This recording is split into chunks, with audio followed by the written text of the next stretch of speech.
Bien, y continuamos con la programación aquí en Conectados Noticias. Y hasta ahora, bueno, seguimos con Percy Salinas. Percy, ¿qué tal? Bueno, vamos a hablar a esta hora de un tema importante y preocupante también, Percy. Sí,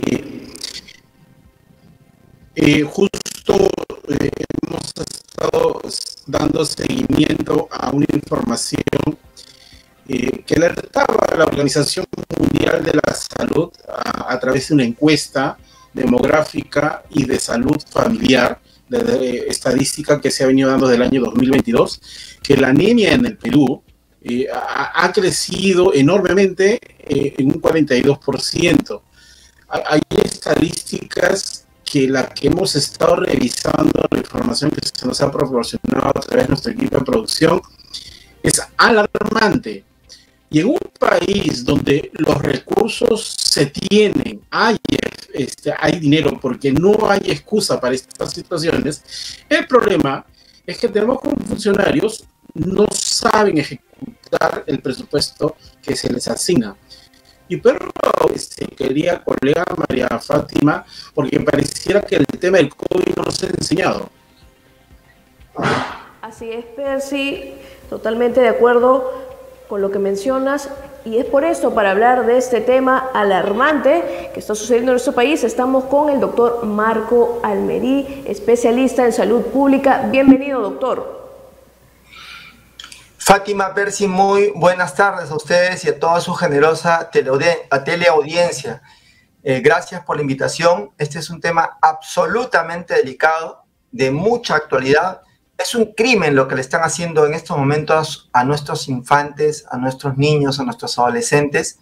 Y como muy bien lo ha dicho Percy, no es por falta de dinero. Acá claramente hay que decirlo por su nombre. Acá hay un tema de corrupción, de mala gestión y de indolencia.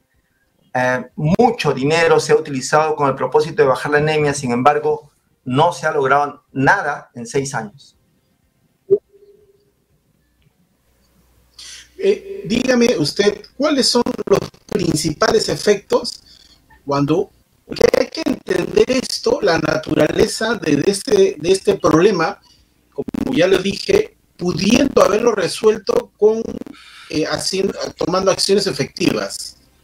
Como no, la anemia tiene efectos en la persona mayor, como también en el recién nacido y en el adolescente. Y los efectos son diferentes. Los efectos que se van a producir en el infante, en el menor de 3 años, son daños muy críticos, además de irreversibles. Nunca jamás lo van a poder recuperar. Estoy hablando de lo que es o se conoce como el proceso de maduración cerebral.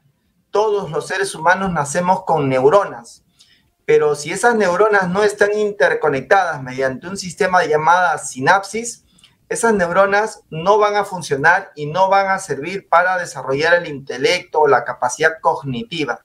Para hacer esa sinapsis se requiere que mamá, papá estimulen a sus hijos, pero que además los chicos tengan una buena hemoglobina, porque el único encargado de llevar oxígeno al cerebro es la hemoglobina. Si un niño de 3 años, 2 años tiene poca hemoglobina, llegará poco oxígeno al cerebro y ese cerebro no va a funcionar a la velocidad que debería y no va a formar sinapsis. Y no los va a formar nunca, porque se pierde la capacidad de formar esa sinapsis después de los 3 años. De manera que el daño que hoy le provocan a esos niños es irreversible. No van a tener la maduración cerebral para lo que nacieron o para lo que genéticamente estaban condicionados. Y el desarrollo cognitivo e intelectual que van a tener en el futuro va a ser pobre. El alcance profesional que puedan tener va a ser corto. Entonces, por eso es la relevancia de este tema que estamos conversando. Fátima. Sí, doctor. En números, ¿cuántos casos de anemia existen en el país? En estos momentos, en el Perú, de cada 100 niños menores de 3 años, 42 tienen anemia, es decir, tienen una hemoglobina por debajo de 11 gramos por decilitro. La Organización Mundial de la Salud le ha llamado la atención al gobierno peruano de manera severa de que tiene que resolver esto lo antes posible. Ya lo hizo en el 2017. Le dijo que lo máximo en cualquier país del mundo, lo máximo que se puede tolerar de anemia en los menores de 3 años era 5%. Y en el 2017 teníamos 43%. Se implementó un programa multimillonario para corregir esa anemia. Se han gastado más de 12.500 millones de soles y de 43% lo hemos bajado a 42.4%. Un fracaso total. Sí, Percy. ¿Y en qué se ha ido, cree usted? Yo sé que usted no ve el tema presupuestal, pero ¿en qué se ha ido el dinero de 12.578 millones de soles? ¿En consultorías? ¿En estudios? Se han ido en consultorías, se han ido en pagarle los sueldos y los honorarios a todos los militantes que han llevado a alcaldes distritales, a alcaldes provinciales, a gobiernos regionales, a las gerencias o los gobiernos regionales de salud, a los funcionarios del Ministerio de Salud que manejan este programa. El robo que ha ocurrido aquí es transversal. Acá no solamente es responsable el ministro de Salud y los 1.200 funcionarios que tiene el Ministerio de Salud, también son responsables los gobiernos regionales de salud, las alcaldías provinciales y las alcaldías distritales que han contratado a miles de personas que tenían como tarea llevar las chispitas, el hierro a cada una de las casas de las personas empadronadas y ser testigos de que esos niños lo reciban. Bueno, está claro que no lo han recibido y que en el camino se ha quedado ese dinero. Fíjese, yo le cuento, un hospital modelo en el Perú es el Hospital Barton. Construir un Hospital Barton totalmente equipado, o sea, no solamente la construcción del terreno, sino todos los equipos que tiene, cuesta 150 millones de soles. Acá se han gastado 12.500 millones de soles en solo 6 años y no se ha corregido absolutamente nada, y esto tiene un nombre propio que vamos a decir. Acá ha habido corrupción, acá hay indolencia de los funcionarios públicos, aquí hay mala gestión y hasta el momento no tenemos un solo culpable. Doctor Almerí, entonces, ¿qué pasa con todos estos programas sociales como que tiene el Ministerio de la Mujer y Desarrollo Social, Cualiguarma, Desayuno en el Colegio, el programa del vaso de leche? ¿No se ha podido hacer un trabajo sectorial con ellos para evitar este incremento? Esto lo debería de decir la Contraloría General de la República, lo debería decir el Ministerio Público, pero lo voy a decir yo.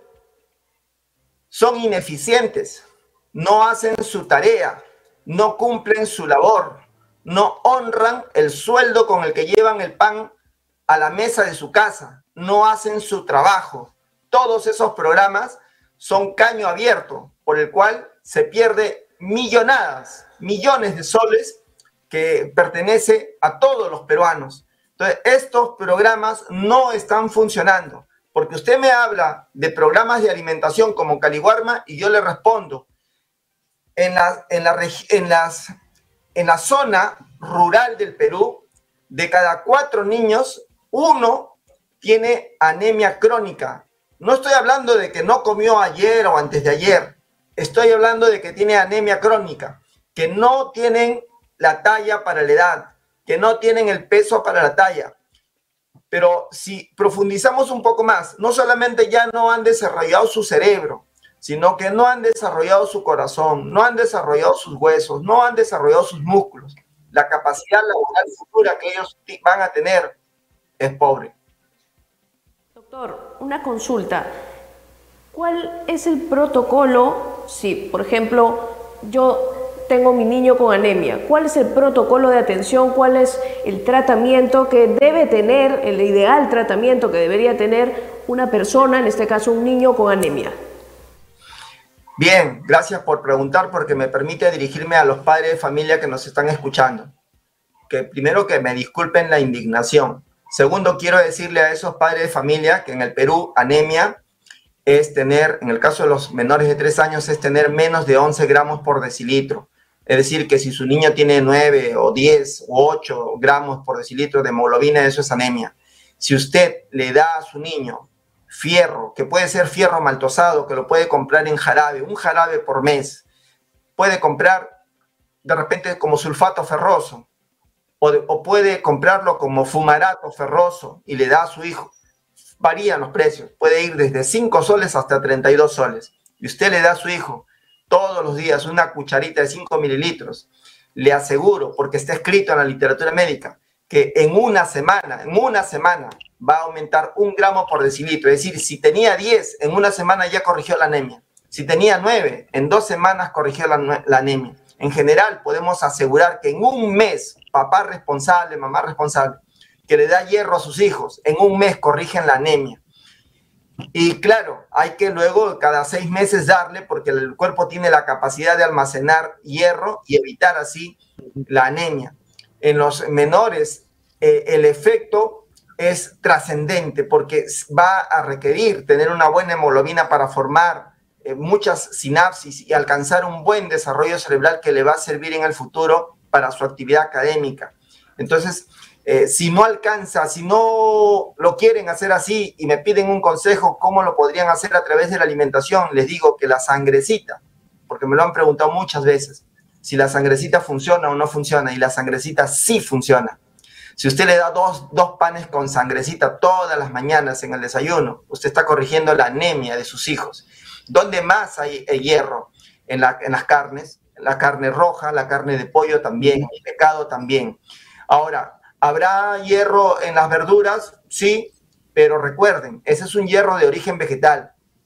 Cuesta un poco más al cuerpo poder asimilarlo. Espinacas, acelgas, frijoles, rabanitos también lo tienen. Ahora, doctor Almeida, ¿no sería más oportuno empezar a tomar acciones concretas para reducir esto? Porque el riesgo a largo plazo es que tengamos una sociedad enferma, porque a los infantes no se le hizo un trabajo preventivo desde su etapa de crecimiento, y luego la sociedad entera va a pagar las consecuencias por la ineficiencia de estos funcionarios que se han robado 12.578 millones de soles que hoy deberían haber sido ejecutados para mitigar el tema de la anemia, doctor. Sí, por eso es que la Organización Mundial de la Salud le ha jalado las orejas al gobierno peruano. Esto no puede ser para el futuro. La respuesta a esto tiene que ser inmediata. Se tiene que corregir esto ya. No podemos postergar las decisiones en ese sentido. Ahora, este programa, una vez más, demuestra lo mal que anda nuestro sistema de salud. Hemos tocado fondo y se requiere una reestructuración. 12.500 millones de soles presupuestados y no hay ningún resultado. No nos queda la menor duda que esto es un fracaso total y hay que llamar las cosas por su nombre. Tenemos que reinventarlo. Esto que está acá de las chispitas y los miles de personas que han sido contratadas, que son militantes de los alcaldes y también de los funcionarios que han llegado al gobierno, no han hecho su trabajo, y producto de ello es que hoy tenemos niños que en estos precisos momentos no están terminando su maduración cerebral. Y es por eso que nosotros tenemos hoy niños que no entienden lo que leen. Hoy tenemos niños que se duermen en su clase. Hoy tenemos niños que no tienen una adecuada capacidad lectora, una adecuada capacidad para poder resolver ejercicios de matemática. Por eso es que nosotros tenemos hoy niños cuya actividad académica está disminuida. Entonces, usted me dice que si esto requiere una acción inmediata, pero por supuesto que sí, los niños se nos duermen en las clases y los niños que ya atravesaron este momento, que hoy tienen 4, 5, 6 años, sí, están condenados a tener un futuro académico corto. Lo tengo que decir con pena, pero así es. Así es, doctor. Efectivamente entendemos la indignación. Estos son cifras que indignan y alarman al país, pero vemos al gobierno ahorita centrado en el sector salud en los fenómenos naturales, en ese tipo de temas, lo cual no hace hincapié a este tema de la anemia. ¿Usted cuál cree que debe ser la reacción inmediata del gobierno ante esta problemática que ahorita los ojos están en otra parte, con el fenómeno del niño global? ¿Cuál sería su llamado al gobierno para su pronta respuesta ante esta problemática, doctor? Mire, el Ministerio de Salud siempre ha sido un ministerio cuyo manejo debiera de ser técnico. Lo ha sido en el pasado. En los últimos gobiernos se ha convertido en un gobierno más político. Y por eso es que se han cometido los errores que se han cometido. Los que llegan no conocen el sector, no tienen ningún liderazgo dentro del sector. La ministra anterior, una absoluta desconocida dentro del gremio médico. Y el ministro actual, ya la verdad es que personas con esa falta de liderazgo no pueden conducir un ministerio eminentemente técnico. Mire lo que ha dicho la ministra anterior. O sea, recuerdan, en 2 semanas no habrá dengue. Y el ministro actual ha dicho que nadie se puede morir porque falte las ampollas de inmunoglobulina, que en vez de eso podríamos hacer plasmaféresis, olvidándose que la gran mayoría de los hospitales del Perú no hace plasmaféresis. No tenemos equipos, no tenemos profesionales que hagan eso. Por poner un ejemplo, para que los que nos escuchen lo entiendan, Lima Norte tiene 4 millones de habitantes. Hospital de Puente Piedra no hace plasmaféresis. Hospital Coyique no hace plasmaféresis. Y su hospital de referencia, que es el Hospital Cayetano Heredia, tampoco hace plasmaféresis. O sea que el que tuviera Guillaín Barré no le pueden hacer plasmaféresis en Lima Norte, donde hay 4 millones de habitantes. Pero no importa que no haya inmunoglobulinas. ¿Por qué? Porque el señor ministro no sabe lo que dice. Entonces, ese tipo de autoridades no tienen liderazgo dentro de los médicos. Los médicos, pues, no se sienten bien representados, no se alinean con estas políticas y muchos de ellos ni siquiera quieren contribuir con sus ideas, con su expertise en el manejo de este sector tan técnico. Entonces, la verdad es que si usted me dice, ¿qué es aquello que yo recomiendo? Lo que yo recomiendo es que pudiéramos tener un ministerio técnico, que pudiéramos dejar que ya no maneje el sector salud algo así como 1.200 funcionarios que están atornillados en el sector salud más o menos unos 20, 25 años y que son los que andan como una ruleta dando vueltas. Hoy son director de un hospital, luego son director de una posta médica, luego tienen una jefatura en el Ministerio de Salud, van a un gobierno regional, regresan como director de hospital. Son 1.200, son la plana media, son reyesuelos que andan dando vuelta por todo el Perú y que han gobernado la salud durante 25 años bajo un esquema que hoy ha demostrado que ya está fracasado. Necesitamos... Bueno, ya es hora de que el gobierno tome cartas en el asunto y declare un estado de emergencia al sistema. Para refundarlo. Porque para refundarlo, reestructurarlo, recuerda que vendía agüita racimada y con eso quería curar enfermedades. Teníamos una ministra portolatino que no tenía la formación académica, lo que era el sector salud, ni especialidad, ni título. Por eso le digo. Entonces no podemos poner en riesgo la salud de los peruanos, porque la pandemia se llevó a muchos peruanos y hoy, por desidia de la autoridad central, pone gente que no tiene experiencia. Fátima. Es Percy, totalmente de acuerdo, y desde aquí, desde Conectados, queremos felicitar al doctor que haya alzado la voz ante este tema importante, alarmante, que está fuera del ojo público. Estamos ahorita centrados en el fenómeno totalmente inminente, la llegada, pero también hay otros temas importantes, daños colaterales también, y agradecemos al doctor Marco Almerí por esta conexión. Percy, ¿algo último que decir, doctor? No, Percy, Fátima, muchas gracias, y a los que nos están escuchando, las disculpas del caso si es que me he indignado, pero no puedo hacer menos. Buenas tardes. Gracias, doctor. Percy, entendible esta indignación que ha causado al doctor y al sector salud. O sea, muchas veces desconocemos como población lo que está pasando respecto a niveles de salud, con respecto a la coyuntura de nuestro país, pero es importante tocar estos temas también. También agradecer a Percy por estar conectados con nosotros, por haber compartido esta conversación con el doctor Almerí, especialista en salud pública. Bueno, nosotros vamos a continuar con más información. No se despegue de nuestra programación. No se olviden de seguirnos por nuestras redes sociales como Conectados TV. Si usted nos quiere ver en vivo la programación y toda la información que tenemos para usted, puede entrar en conectadosperú.com, donde podrá tener las 24 horas toda nuestra programación y totalmente gratis. Así que, ¿qué esperas para conectarte a la señal de Conectados TV? Regresamos.